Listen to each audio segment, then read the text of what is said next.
maafin Mas ya. Ini ada project yang mesti harus Mas selesaikan. Setelah ini Mas mesti akan nyusul kamu. Ya sayang ya? Beneran, pokoknya Mas janji setelah ini Mas akan nyusul kamu. Halo, Dek, kamu sekarang lagi di mana? Di Toba kah? Di Mandailing kah? Di Batubara? Di Pulau Nias atau di mana sayang? Aduh Dek, kamu jangan diam gini dong. Halo Dek, Dek, kabarin Mas ya kalau kamu sudah di Medan.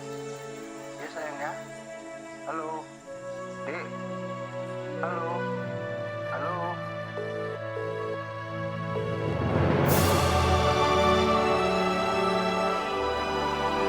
Tada!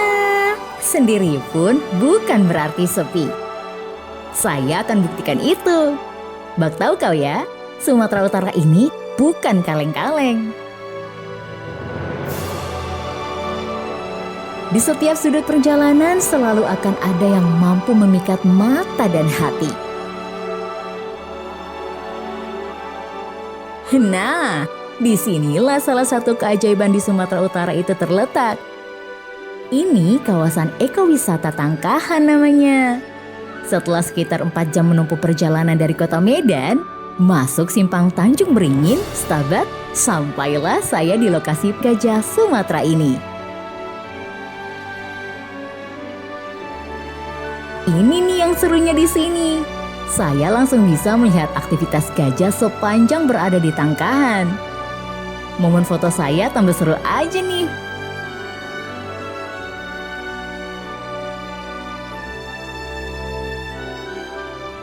Sedapnya, bisa ikut langsung memandikan kawanan gajah di sungai.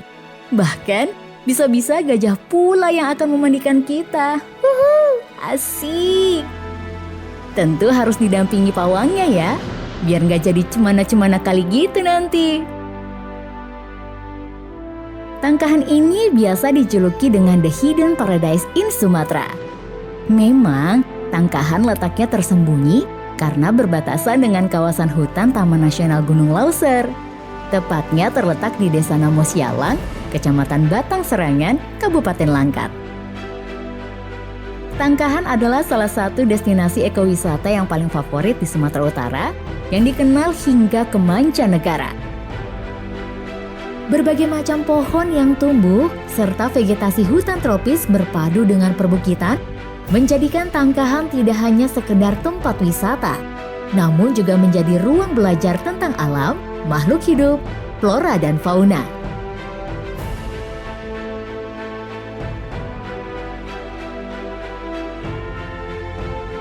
Ngopi yuk, sembari menikmati keasrian sekitarnya, menyatu larut bersama alam.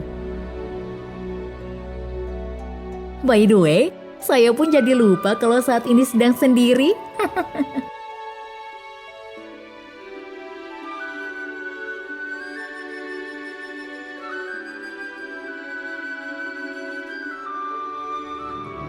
Bergeser sedikit ke tetangga sebelahnya, kita akan mendapati Bukit Lawang.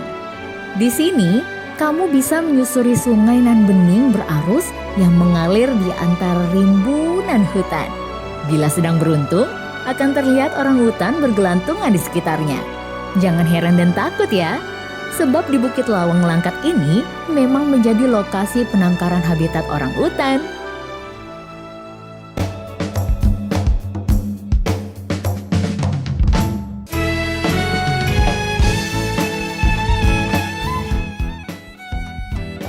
Ahai, seronoknya! Tari persembahan membawa saya larut bersama muda-mudi Melayu nan elok di Kabupaten Batubara.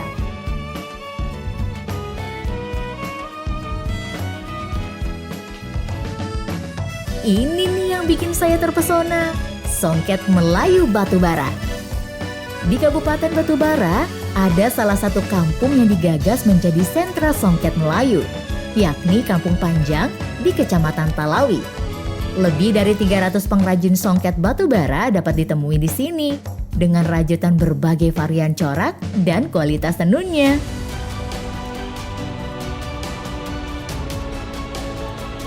Pemandangan menarik menyita perhatian saya di Pantai Datuk, Kabupaten Batubara di pesisir pantai timur Sumatera Utara. Pantai Datuk terus berbenah untuk memikat wisatawan. Areal seluas 3 hektar ini menjadi salah satu destinasi wisata pilihan yang menawarkan berbagai wahana permainan di pinggir pantai, serta direkomendasi untuk bersuah foto dengan keunikan beragam kultur. Untuk mencapai objek wisata yang juga didapati hutan mangrove ini tidaklah sulit. Jika dari kota Medan bisa masuk dari Simpang Kuala Tanjung dengan waktu tempuh sekitar 1 jam.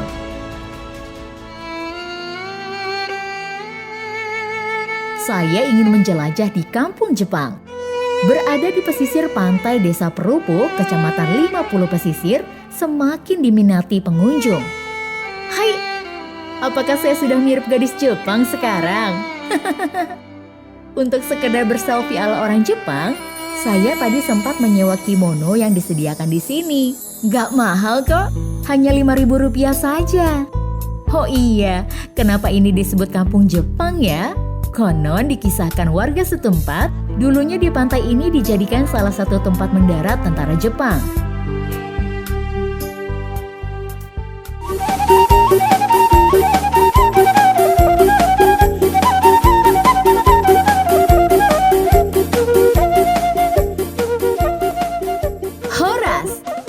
Destinasi wisata di kawasan Danau Toba tak melulu soal pemandangan danau dengan deretan bukit dan kaldera saja. Di sisi lain, banyak destinasi wisata yang berpotensi meningkatkan daya kunjung wisatawan di Danau Toba yang merupakan kawasan strategis pariwisata nasional.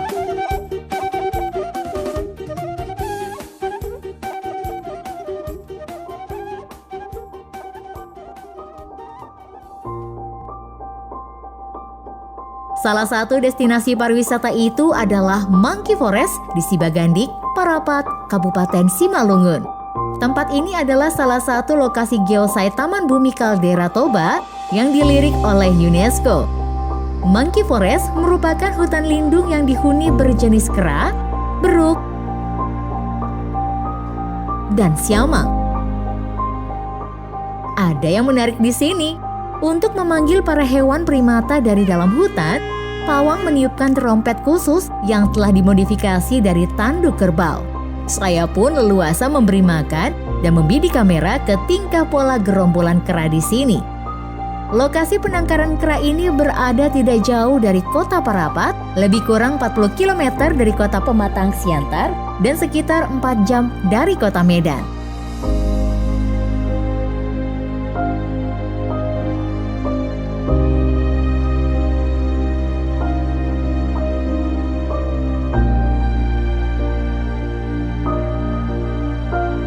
Danau Toba menjadi saksi bisu sejarah bangsa Indonesia pada masa penjajahan. Di kota Parapat ini, pada zaman kolonial Belanda, Presiden Indonesia Insinyur Soekarno pernah diasingkan di pesanggerahan milik perkebunan Belanda. Dari rumah pengasingan Bung Karno ini, saya bisa menikmati keindahan panorama Danau Toba. Pesanggerahan ini memang cukup menarik perhatian bagi yang berkunjung. Selain memiliki nilai sejarah, bangunannya juga tampak unik, bergaya klasik yang sering digunakan oleh masyarakat di negara-negara Eropa pada awal abad ke-19.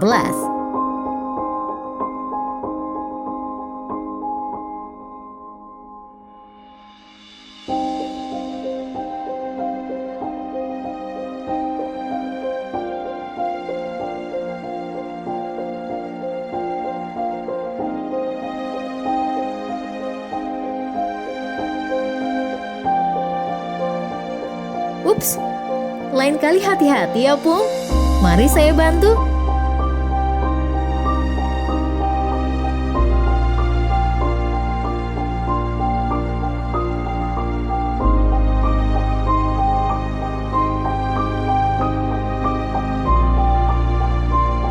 Eits, jangan lupa, di Parapat ini ada banyak hasil kerajinan lokal yang bisa dibeli buat oleh-oleh. Nah, tuh kan? Ada banyak ragam souvenir dan ulos dijual juga di sini. Mari dipilih. Masih di Simalungun, hamparan daun teh menghijau membuat saya tak ingin melewatkan begitu saja. Berada di area perkebunan Mbah Butong Sidamanik, bikin mata kita betah. Tempat ini menjadi pilihan wisata keren bagi yang suka berfoto ria. Ya, seperti saya lah ya.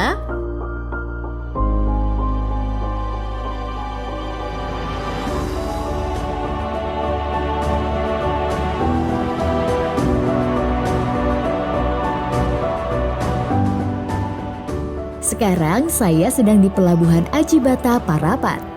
Bersiap-siap menuju Pulau Samosir dengan menumpang kapal penyeberangan. Perjalanan melintasi danau selama 35 menit ini akan berasa menyenangkan karena banyak suguhan panorama ciptaan Tuhan yang mengagumkan. Pulau Samosir, tanah leluhur bangsa Batak. Terbentuk setelah terjadinya erupsi vulkanis sekitar 75.000 tahun silam, Pulau Samosir sangat menawan.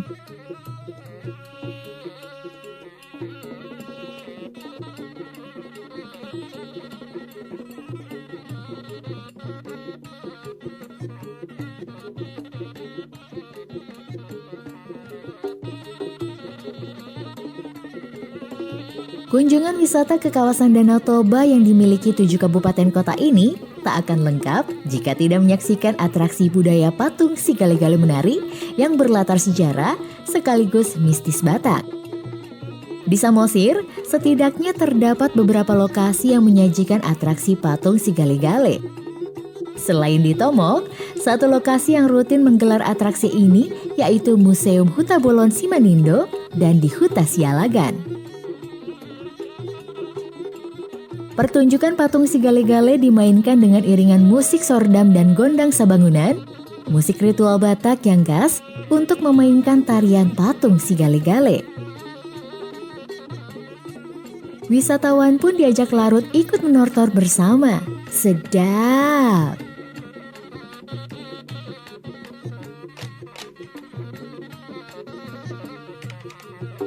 Jika ingin mencari kain ulos khas Batak, maka Desa Lumban Suhi-Suhi tempatnya.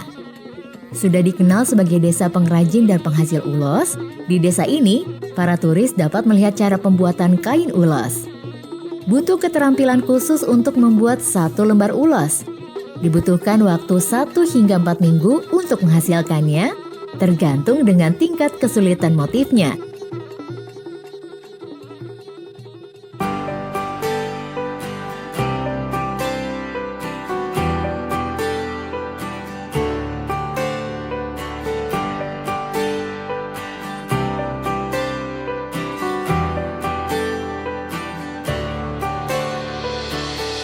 Air terjun Janji terletak di Desa Marbun Toruan, Kecamatan Bakti Raja, Kabupaten Humbahas. Tidak hanya soal alamnya saja dan elok, di sini juga ada cerita menarik tentang sejarah panjang perjanjian Raja-Raja Batak.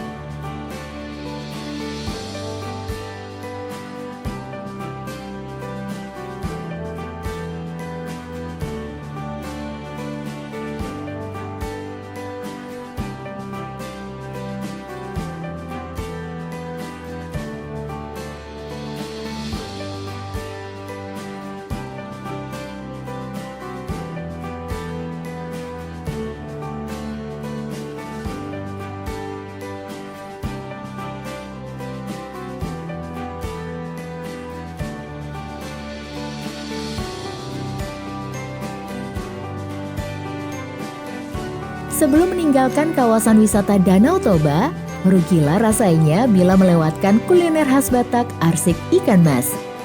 Ikan mas dari Danau Toba ini diolah dengan menggunakan racikan bumbu lokal.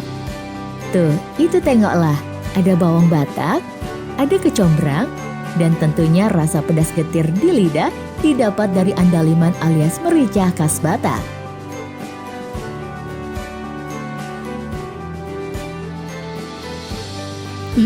Yummy, mantap kali, Bah.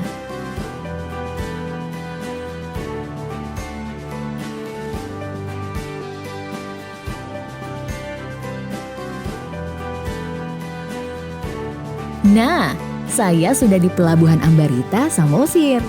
Bersama kapal penyeberangan Ihan Batak, kembali ke Pelabuhan Aji Bata untuk meneruskan raun-raun ke daerah Sumatera Utara lainnya yang tak kalah seru.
Menjua-jua Krina.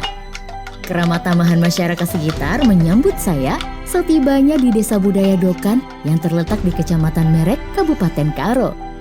Lokasinya berjarak kira-kira 20 km dari kota Kabanjahe. Apabila dari kota Medan sekitar 95 km.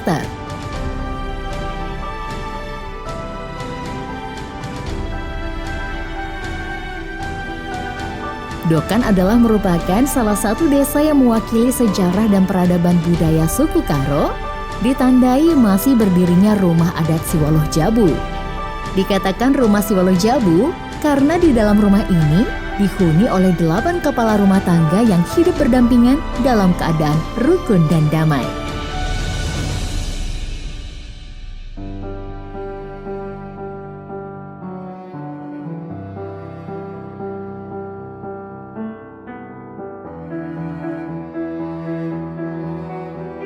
Rumah adat ini berusia ratusan tahun, yang kini menjadi bagian cagar budaya.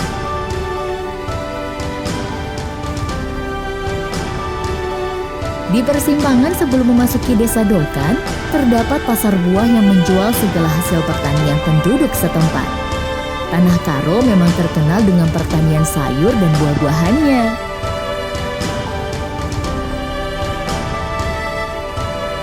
Ada juga nih yang menawarkan jeruk dengan cara petik sendiri. Silahkan mau pilih yang mana? Saya nggak sabar, pilih jeruk yang ini saja deh.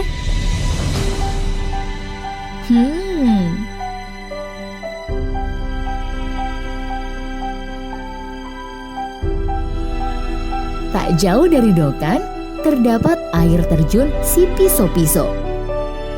Betul-betul mempesona. Makin betah rasanya berlama-lama tinggal di Sumatera Utara nan elok dan bermartabat ini.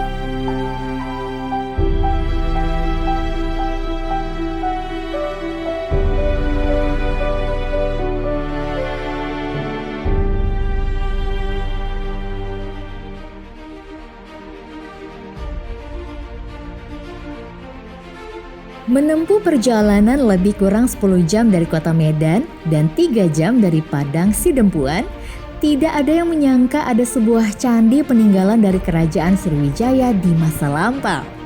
Kalau ini Candi Bahal namanya. Candi Bahal berlokasi di Desa Bahal, Kecamatan Padang Bolak, Kabupaten Padang Lawas Utara. Candi Bahal terletak di antara perkebunan kelapa sawit. Beberapa sumber menunjukkan bahwa Sungai Batang Pane yang berada di dekat candi pernah menjadi jalur transportasi penting yang ramai dengan aktivitas ekonomi pada masa itu. Alamajang, makin ke barat Sumatera Utara semakin mempesona saja. Ini air terjun Mursala yang berada di Kabupaten Tapanuli Tengah. Air terjun yang tumpah di antara lautan nan biru membuat kita kagum. Bahkan dalam bagian scene film King Kong pertama, Mursala pernah menjadi lokasi pengambilan gambar. Hebat kan?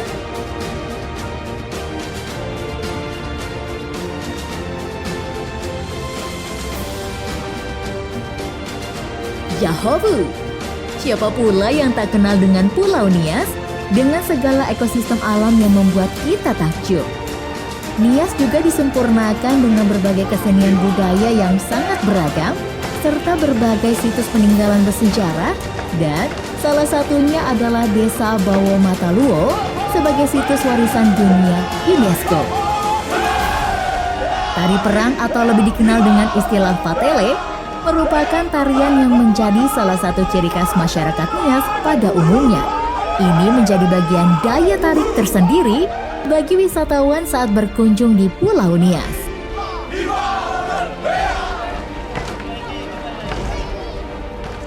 Hompo Batu atau artinya lompat batu adalah bagian kesempurnaan khasanah budaya Nias dengan kisah heroik dalam balutan tradisi dan sejarahnya.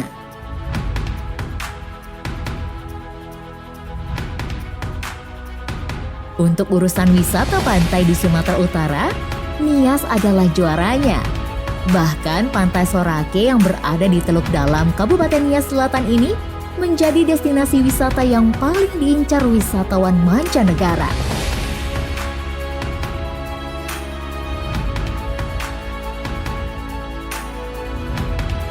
Sorake adalah pantai yang bersebelahan dengan Lagundri, terkenal dengan ombaknya yang besar, sehingga sangat cocok untuk berselancar.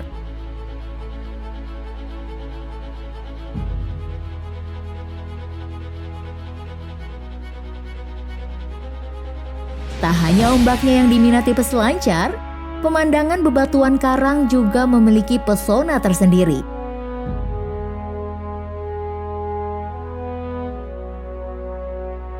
Sorake merupakan tempat berselancar terbaik kedua setelah pantai Hawaii yang ada di Amerika Serikat.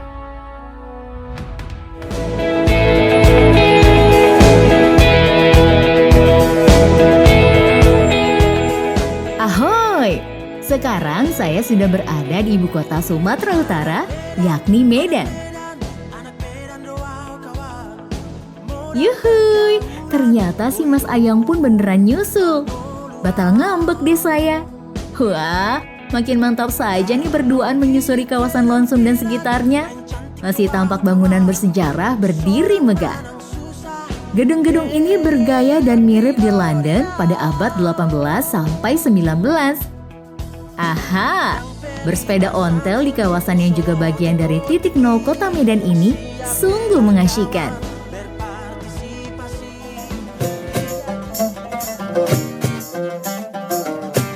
Masjid Raya Al-Masyun merupakan salah satu ikonik kota Medan.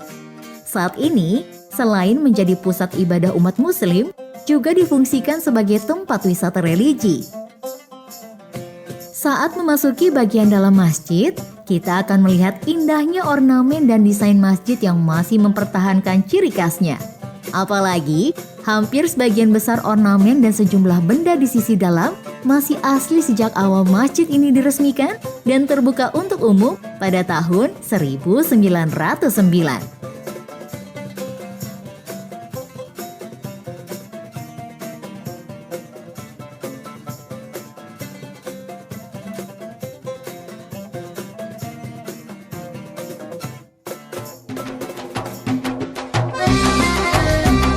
Bicara Kerajaan Melayu, tengoklah sekejap Istana Maimun. Ini sebuah destinasi sejarah yang mewakili cerita tentang peradaban Melayu di Indonesia. Istana Maimun merupakan peninggalan Kerajaan Delhi.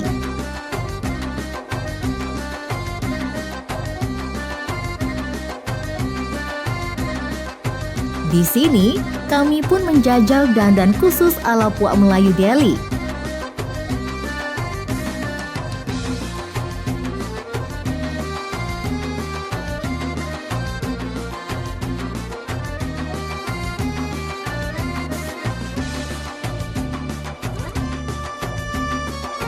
Serta ikut berjoget yang diiringin orkes Melayu Istana. Amboy!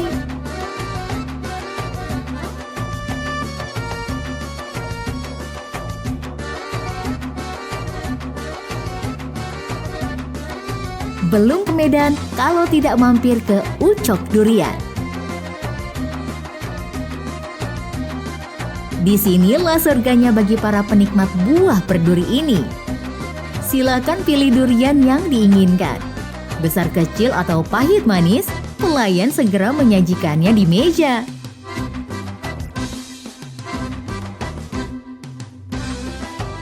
Sebelum meninggalkan kota ini, belilah sesuatu yang berkesan sebagai buah tangan untuk keluarga dan teman-teman.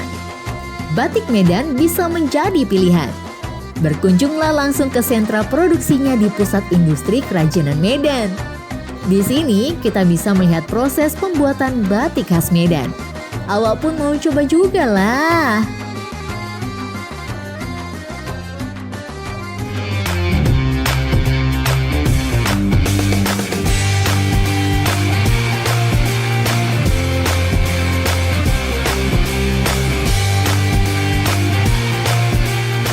Memang, sendiri pun tak sepi. Tapi ada kalanya berdua menjadi lebih sempurna.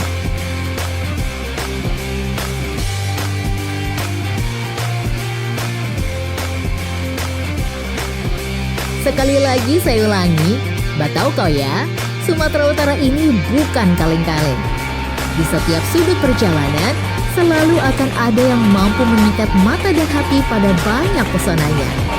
Mulai dari kemolekan alamnya, keunikan budayanya, goresan sejarah yang masih bisa dilihat jelas, kuliner yang menggiurkan, hingga keramah tamahan masyarakatnya. Makin betah rasanya berlama-lama tinggal di Sumatera Utara nan elok dan bermartabat ini. Apalagi, ayolah round-round ke Sumatera Utara.